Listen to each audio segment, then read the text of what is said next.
Sa pagsubang sa adlaw, nakita ko ang kahayag nga maoy milamda sa gugmatang duha. Gilipay mo ako pinangga sa pahiyom mong gipakita. Mituhop ning akong galamhan, ang gugmang dili malubad. Sa kalit lang daw nahanaw, gitalikdan mo ang atong gugma. Ang butog unsabay hinungdan, gisakit mo kining kalag. Unsay nahimong kasaypanan, nganong giayran ingog mga buutan. Untay kauray natimbang, buhi paning panumtuman. Ang higayon sa panag-ubang, kalipay nga tong gisauan. Karnahanaw ang tanan, kalipay nga tong gisauan. Nahanaw ang tanan. Mga pinangga, kumusta ka mong tanan? For those who are following me, kumusta? By the way, I'm alone at this time at the hour of 3. Mostly, I get a weekend of this time. So dito wala tayong nagawa. And pura usa karon sa Panimalay. So na-enjoy na ko pag at this time. Anyway, this is my second time of doing this recording of mine. Saka ipopost natin to sa YouTube natin at saka sa TikTok. So dito more mga katulad nitong videos na ipapalabas natin.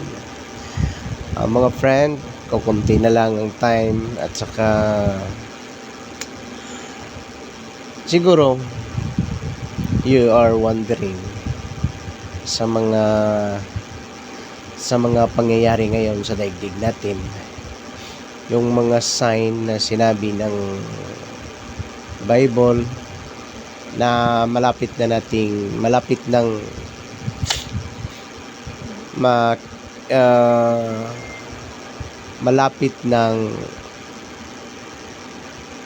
bumalik si Jesus Christ dito sa daigdig natin. Ito lang mga sign. So malapit na dahil sa ang lahat ng mga sign ay nakita na natin. So just watch at saka kayong mga gumawa ng mga mabuting mga bagay. Di kayo dapat natatakot. Di kayo dapat natatakot sa ganung mga pangyayari dahil ang mga pangyayaring ito ay for the good sa mga mabubuting tao. For the good sa mga mabubuting tao dahil malapit na siyang bumalik dito sa atin, si Jesus Christ. Wala tayong dapat ikakabahala yung mga gumagawa ng mga bagay na sa akala nyo kayo ay maliligtas. Ang importante mga friend, kung naisasagawa nyo to,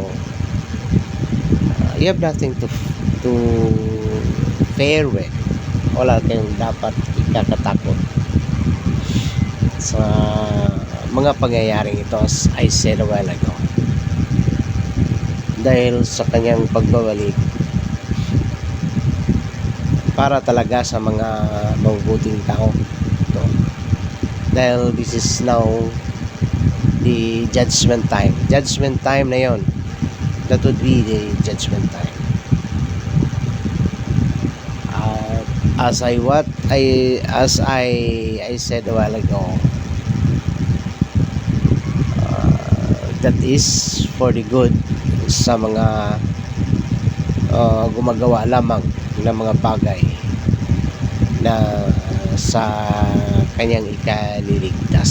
So magpasalamat kayo pag gumagawa kayo ng mga magagandang bagay, dahil sa yun na ang kaligtasan nyo. Huwag ko lang habaan. A blessed day, my friend.